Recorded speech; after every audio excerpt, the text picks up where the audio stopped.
Hello, আসসালামু আলাইকুম। Tales and টেটস by রাকাতে সবাইকে ওয়েলকাম জানাচ্ছি। এই ২ জন ভদ্রলোক সাত সকালবেলা এসে সেদিনের অর্ডার করে দেয়া ফ্রিজ, ওয়াশিং মেশিন এগুলো ডেলিভারি দিয়ে গেলেন। ওভেনটা আমাদের সাথেই নিয়ে এসেছিলাম। তো পরদিন ২ দিন পর সকালে আসলেন আর আমরা বিকেলবেলা হুমরানের বাবা ক্লাস শেষ করে আসার পর চলে গেলাম ফার্নিচারের দোকানে। ফার্নিচার দেখতে এবং কিনতে দুইটাই। আমাদের যেটা মনে হবে যে হ্যাঁ, এখন কেনা যাবে বা কিনবো সেগুলো তো এখান থেকেই কিনবো। আপাতত মার্কেট প্লেস থেকে দেখছি না, কারণ আসলে মার্কেট প্লেস থেকে লাকিলি অনেকেই অনেক ভালো জিনিস কিন্তু কিনতে পারে, কিন্তু আসলে হুমরানের বাবার ক্লাসের জন্য বা এক্সামের জন্য সময়ও দিতে পারে না, বা মার্কেট প্লেসে গেলে দেখা যায় যেসব ফার্নিচারগুলো দেখছি ওভাবে মন মতো হচ্ছে না, আবার এমনও হয় যে লোকেশনটা এতটাই দূরে যে দেখা সম্ভবও হয় না। তো এই জন্য আমরা আই ফার্নিচারে গিয়েছি। তো এখানে আস্তে আস্তে ঘুরে ঘুরে দেখছিলাম। আপাতত আমরা আমাদের বেড কিনছি না, আমরা খুব মোটা সোটা ম্যাট্রেসে যেহেতু ঘুমাচ্ছি, এখানের ম্যাট্রেসগুলো খুবই কমফোর্টেবল, যার জন্য আর ওইভাবে বেড না কিনলেও হচ্ছে। তো আমাদের প্ল্যান নেই এখন যে বেডের যে বেজ ওটা কেনার। তো আমাদের আসলে দরকার হবে ডাইনিং টেবিল। দেখছিলাম ডাইনিং টেবিলগুলোর প্রচুর দাম, যদিও ওরা নিজেদের মানে নিউজিল্যান্ডেই কাঠ দিয়েই কাঠের ডাইনিং টেবিল বা চেয়ার, কাঠের ফার্নিচারগুলো বানায়, তারপরও কিন্তু হিউজ দাম। ওরা কিন্তু কাঠের ফার্নিচার এক্সপোর্ট করে, তারপরও দেখলাম বেশ দাম। আমরা আমাদের মতন করে দেখছিলাম, একটু হালকা পাতলা ডাইনিং টেবিল হলেও দেখা যায় যে বেশ দাম পড়ে যাচ্ছে। তো আমি একটু ঘুরে ঘুরে দেখে, যেমন এটা দেখলাম, এটা বেশ পাতলা, আমার কাছে মনে হয়েছিল যে মার্বেল টাইপের শেড আছে যেহেতু একটু দেখি। পরে আমার সব কিছু দেখে এই ডান সাইডেরটা পছন্দ হয়েছে, তো এটা আমরা অর্ডার করেছি। আর সাথে হুমরানের রুমের জন্য পড়ার জন্য এই টেবিলটা সিলেক্ট করলাম, আর পেছনের এই ব্রাউন কালারেরটা। এরকম ব্রাউন কালারের দুইটা নিয়েছি। আর এই মানে টেবিলটার, পড়ার টেবিলটার দামও কম ছিল, $95। তো এটা অর্ডার দিয়েছি যে ঠিক আছে আমরা এটা নিব। আর ওরা অবশ্য এখানে ডিসপ্লেটা রেখেছে, আর ডেলিভারি দিবে মানে ওয়্যার হাউস থেকে ওরা এনে তারপরে এগুলো হয় নিয়ে যেতে হবে অথবা ওরা ডেলিভারি দিয়ে আসবে। তবে কন্ডিশন হচ্ছে ডেলিভারি যদি মানে ফ্রি নিতে চাও তাহলে সেটার জন্য হতে হবে $800 ওপরে আমাদের কেনাকাটা করতে হবে। দেখেন এই যে সিম্বল একটা টেবিল, এটার দাম হচ্ছে $272, মানে কোনো কিছুতেই হাত দেওয়া যায় না এমন টাইপ, মানে যেটা ভালো লাগবে সেটার তো হিউজ দাম, আর যেটা ভালো লাগবে না খুব নর্মাল জিনিসেরও অনেক দাম। এটা একটা শু বক্স, আমরা এটা অর্ডার করেছি। তো সাথে এই টেবিল, এরকম ব্রাউন দুইটা টেবিল অর্ডার করেছি। আর দেখছিলাম যে একটা টিভি ট্রলি কেনা যায় কিনা, বা টিভি রাখার যেই বক্সগুলো থাকে টিভি স্ট্যান্ড, এগুলোরও বেশ দাম। এটা যেমন $239 নিচ্ছে, তারপরে আরও ছোট ছোট সাইজের দেখতে গেলেও বেশ দাম। তো আমরা পরে সিলেক্ট করলাম যে ঠিক আছে এখান থেকে না, আমরা আপাতত একটু ঘুরে দেখে নিই, দেখে আমরা প্রয়োজন ওয়্যার হাউস থেকেই কিনবো। ব্রাউন কালার, এটা যদিও এখানে 400 কত লেখা, ওয়্যার হাউসে কিন্তু এটা 200। সব কিছু বিচার বিবেচনা করে ভাবলাম থাক, তাহলে এখন আর আমরা টিভি ট্রলির দিকে যাচ্ছি না, আমরা বরং সোফাগুলো একটু ঘুরে ঘুরে দেখি, যেহেতু সোফার সেকশনটা একদম পাশে। আর এত সুন্দর সুন্দর সোফা, গুল্লু গাল্লু সোফা ছিল, দেখতে খুব ভালো লাগছিল। আমি সাদা সোফাগুলো বা ক্রিম কালারের সোফা যেগুলো, সেগুলো দেখতে খুব পছন্দ করি বা ইচ্ছে করে ব্যবহার করি, কিন্তু আসলে পরের কথা চিন্তা করে না ইচ্ছে করে না, মনে হয় যে যেহেতু বাচ্চা মানুষের ঘর, বা আমরা বড়রাও অনেক সময় অতি সাবধান হলে যেরকম হয়, ধরেন কেউ খুব সাদা পাঞ্জাবি পরেছে, চট করে ঝোলটা ওই সাদা পাঞ্জাবিতেই পড়লো। তো আমার দেখা যাবে খুব শখ করে সাদা সোফা কিনেছি, আর যত রকম মানে ঝামেলা সব ওই সোফার সাথেই হয়েছে, ওটাকে আবার কভার দেওয়ার একটা এক্সট্রা ঝামেলা। তো সাদা সোফাগুলো আসলে ওই জন্য আমি অ্যাভয়েড করছিলাম, দেখছিলাম, কিন্তু কিনবো বলে ভাবিনি। এই সোফাটা আমার কাছে ভালো লেগেছে, ওর কাছেও লেগেছে। তো এটার প্রাইস মনে হয় একটু বেশি ছিল, আমরা এটাকে মাথায় রেখেছি। আরেকটা সোফাও ছিল, ওটা সম্ভবত লাইট বটল গ্রিন, কিন্তু আসলে ভুলবশত ওটা আমি ভিডিও করিনি বা ছবিও তুলে রাখিনি। আর একটু ঘুরে ঘুরে দেখতেই আমাকে ও বলল যে তুমি কি লেদারের সোফা নিবা কিনা, ভালো লাগে কিনা এরকম। এখন লেদারের ব্যাপারেও আমার খুব একটা ঝামেলা ছিল না, কিন্তু পরে আবার চিন্তা করলাম যে লেদারের জিনিসগুলো কিন্তু বসতে বসতে একটু মানে ঘষাতে ঘষাতে কিছুটা মানে ক্ষয় হয়ে যায়। এই ক্ষয় হওয়ার ঝামেলা থেকে, বা একটু হালকা পাতলা আঁচড় লাগলে বা খুব শার্প কিছু দিয়ে খোঁচা লাগলেও কিন্তু মানে একটা ঝামেলা হবে, এই কারণে লেদারটা অ্যাভয়েড করছিলাম। আমার কাছে এই ধরনের সোফাগুলোই ভালো লেগেছিল ওখানে। আমার দূর থেকে দেখে এই যে হোয়াইট হোয়াইট টাইপের এই সোফাটাও ভালো লেগেছিল, মানে যে ক্রিম কালারের যেটা, এটা বেশ ফ্লাফি। তো কাছে এসে দেখলাম যে এটার মানে মেটেরিয়ালটা একটু কেমন যেন খসখসা টাইপের। তো এই কারণে আর মনে হলো যে খুব একটা ভালো লাগবে না।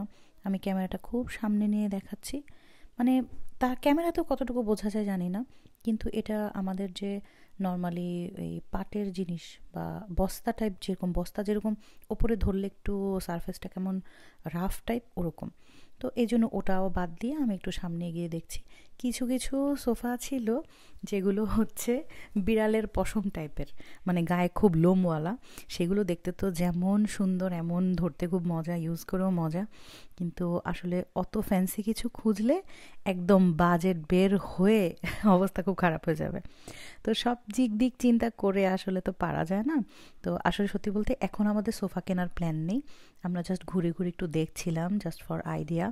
আমরা ওয়্যার হাউসেও ভেবেছি যে একটু সোফার জন্য ওখানে যাব, কিন্তু এখন আপাতত আই ফার্নিচারে আছি, এখানেই দেখে দেখে যাই, তাহলে একটা আইডিয়া হবে।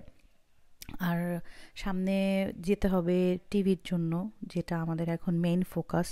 তো ওখানে যাওয়ার আগে ভাবলাম যে হুনাইবদের জন্য একটু ওয়ার্ড্রোবের ড্রয়ার টাইপ কিছু একটা দেখতে হবে, আর মিররও দরকার ছিল। আসলে টুকটাক করে করে তো অনেক কিছুই লাগছে। আমার মেইন দরকার হচ্ছে এখন হুমরান হুনাইফের রুমের জন্য বা আমাদের রুমের জন্য একটা হালকা পাতলা ছোট একটা ওয়ার্ড্রোব টাইপ জিনিস। এখানে দেখেন এটা একটা সাইড টেবিল, কিন্তু এটার দামও কিন্তু বেশ ভালো। তো সেই ক্ষেত্রে ওয়ার্ড্রোবগুলোর দামও কিন্তু অনেক। ওরা এখানে ওয়ার্ড্রোবকে টল বয় বলে। এই টল বয় নামটা কেন জানি না, কিন্তু ওরা এটাকে টল বয় বলে। তো এই টল বয়ের দামও দেখলাম বেশ চওড়া। তো ওই সব কিছু বাদ দিয়ে আমরা টেলিভিশনের শোরুমে গেলাম, ওই যে এর আগে যে গিয়েছিলাম নোয়েল লিমিংয়ের একটা সাইড পুরোপুরি টিভির জন্য আছে। তো ওখানে আমরা দেখা যাচ্ছে হিউজ পরিমাণ টিভি। তো হিউজ টিভির মধ্যে আমাদের প্রায়োরিটি ছিল সনি ব্রাভিয়া, তারপরে স্যামসাং, আর আরেকটা যেন কি জাস্ট ভুলে গেছি। ওখানে দেখার পর দেখে এসে আমরা হার্ভে নরম্যানে গেলাম। এটাও একটা ব্র্যান্ডের দোকান। এখানে একটু হাই লেভেলের টিভি আছে, আর এগুলো সব কিউএলইডি। তো কিউএলইডি টিভিগুলো দেখতে খুবই আই সুদিং। আর এটা আমরা বাসায় যেটা দেখতাম বাংলাদেশে, সেটা তো জাস্ট 4K, কিন্তু এখন চলে এসেছে কিউএলইডি। ওগুলো মোটামুটি একটু সিলেক্ট করে আমরা এসেছিলাম। ওই যে ওয়ার্ড্রোব, সেটা আবার দেখতে এসেছি। এটা হচ্ছে ওয়্যার হাউসের যদিও এই সামনের দুইটা আমাদের পছন্দ হয়েছিল, কিন্তু আমরা কিনেছি পেছনের ওয়ার্ড্রোব দুইটা বা টল বয় যেটাই বলেন না কেন। ওগুলো থেকে পার হয়ে চলে এসেছি আরেকটা শপে, সেটা হচ্ছে আপ টু 10। এই আপ টু 10টা হচ্ছে একটা চাইনিজ শপ। এখানে আরও দু একটা ক্র্যাকার জ্যাক সহ লুকশার্প স্টোর এরকম আরও আছে। এখানে হিউজ কালেকশন, আপনি ছোট ছোট অনেক দরকারি জিনিসই পাবেন, সবই একটু দাম বেশি। তো আমরা যেটা খুঁজছিলাম, একটা বিন খুঁজছিলাম। তো এই বিনগুলোর আবার লিড সহ, এগুলো আমি নিব না, জাস্ট ঘরে টুকটাক কাগজ ফেলার জন্য খুঁজছিলাম। আর এরকম বক্স টাইপ জিনিসও দেখাচ্ছিল যে তোমার কি এরকম লাগবে কিনা। আসলে আমার লাগবে হচ্ছে ডিব্বা ডাব্বা, যেটা হচ্ছে মেইন কথা। কারণ আমি যাই মানে শপিং করে আনতেছি সব কিছুই তো আমার স্টোর করতে হচ্ছে। আর আমাদের দেশে আমরা আরএফএলের যেরকম বড় সড়ো ডিব্বা ডাব্বাতে আটা ময়দা এটা সেটা রাখি, ওদের আবার এরকম বড় সড়ো ডিব্বা ডাব্বা কিছু নাই, ওদের সবই ছোট ছোট। তো এক সাইডে দেখলাম এরকম আমাদের দেশের রঙের বালতি টাইপ কিছু বালতি জিনিস আছে। তো বললাম যে তাহলে এটাই নেই, কারণ এগুলোতে আমি আটা বা ডাল এই ধরনের জিনিসগুলো রাখতে আমার জন্য সুবিধা হবে। আর ইয়াটাও লিডটাও বেশ টাইট ফিট, তো ভালো, খারাপ না। কারণ একটু বেশি পরিমাণ জিনিস রাখার জন্য তো একটু বড় জিনিসই দরকার, ছোট ছোট তো নিচ্ছি অগণিত। আমি যদি আমার বাসার কাপবোর্ডটা একদিন দেখাই, তখন দেখবেন আমি কি পরিমাণ এই ডিব্বা ডাব্বা আমার কিনতে হয়েছে। আর সবচেয়ে আমার কষ্ট লাগে কখন জানেন, যখন দেখি আরএফএলের অনলি 60 টাকা বা 90 টাকা দামের ডিব্বা যখন আমি 250-300 টাকা দিয়ে কিনতে হয়, তখন আমার আরও মেজাজ খারাপ হয়ে যায়। মনে ধ্যাত, প্রথমে না আমি ভাবি যে না না না এখন এটা নিব না, ধর এটা অনেক দাম। পরে বাসায় যেয়ে যখন দেখি আরে এটা তো আমার লাগবে, না নেক্সট টাইম গেলে নিয়ে আসবো। এই সমস্যার মধ্যে আমি আছি। আর ওর হাতে একটা যেটা দেখতে পাচ্ছেন, ও আসলে ওর টুল বক্স মানে কিছু একটা খুঁজছিল, কিছু ধরেন মানে ইলেকট্রিক্যাল আইটেম রাখার জন্য আমি বলেছিলাম যে তুমি এই ধরনের নাও, তো এই ধরনের নিলে তুমি একটা লিডও পাবা, এটা বেশ বড় সড়ো আছে, এটা বেশ ওজন স্ট্রং আর কি।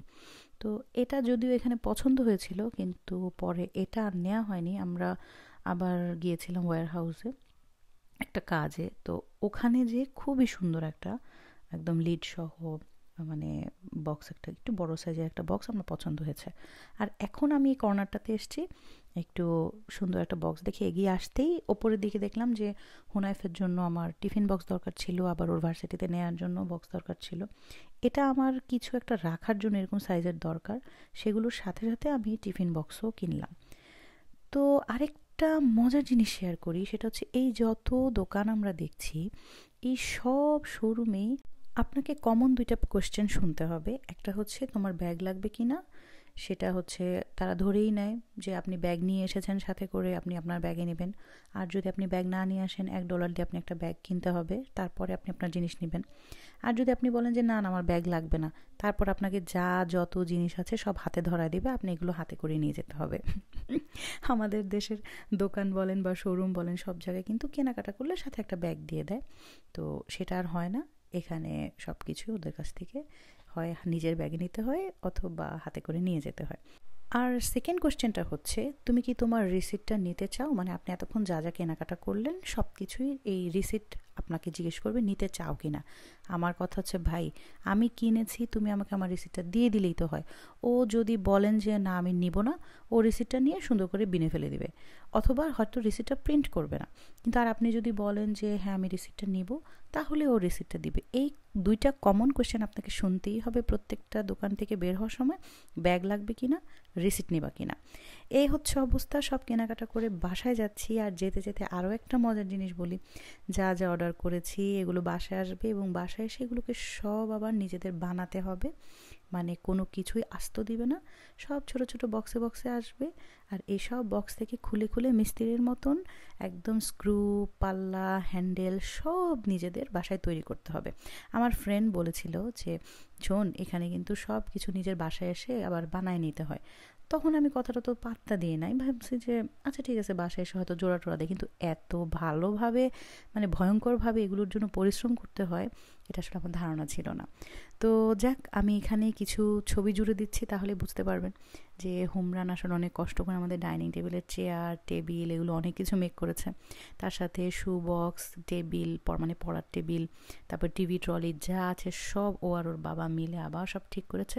আর বাসা পুরা সব বাক্স টাক্স দিয়ে ভর্তি হয়ে গেছে। এখানে তো তাও 2টা চেয়ার আর টিভি ট্রলির বাক্স আছে, বাকিগুলো সব অন্য জায়গায় রাখা আছে। আর আরেকটা কথা হচ্ছে এই বাক্স বা এই কার্টুনগুলো কিন্তু আমাদের দেশের মতন ময়লাওয়ালা নিয়ে যাবে না, এগুলোকে আবার নিজ দায়িত্বে অন্য জায়গায় যেয়ে ফেলে দিয়ে আসতে হবে, এবং এটা অনেক দূরে যেয়ে ফেলে দিয়ে আসতে হয়। সো প্যারা কম না। যাক আলহামদুলিল্লাহ, তারপরও এনজয় করছি, ভালো লাগছে। দোয়া করবেন আমাদের জন্য। দেখা হবে ইনশাল্লাহ নেক্সট কোনো ভিডিওতে। আমি যদিও তেমন ভালো কিছু পারি না, তারপরও যদি ভালো লাগে অবসর টাইমে আমার ভিডিও দেখে অবশ্যই একটু কমেন্ট করে জানাবেন। আর কোনো কিছু নিয়ে ভালো না লাগলে সেটাও জানাতে পারেন। আজ বিদায় নিচ্ছি, আল্লাহ হাফেজ।